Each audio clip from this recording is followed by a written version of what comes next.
Magsisimula nga ang video dito sa lugawan at parisan ng parents ni Norlan para tikman natin ang kanilang napakasarap na lugaw dito sa B. Mayor Malibay. Hi mga kaibigan, this is Marcus Kim. Back here again with another video. At napapunta rin tayo sa Malibay after how many months dahil niyaya tayo ni paring Norls na kumain sa kanilang business. At prepare na nga ni tita ang lugaw with laman, tokwa at itlog na in-order namin. Napakasarap ng lugaw nila kasi ito talaga yung standard ko sa lugaw.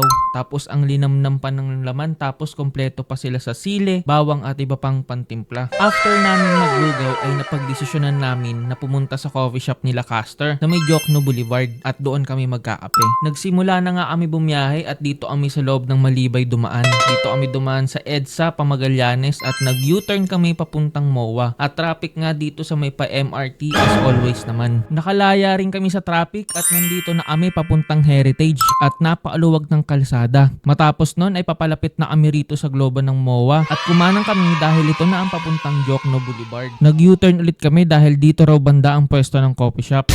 Ngunit subalit datapwat, sarado pa ata ito.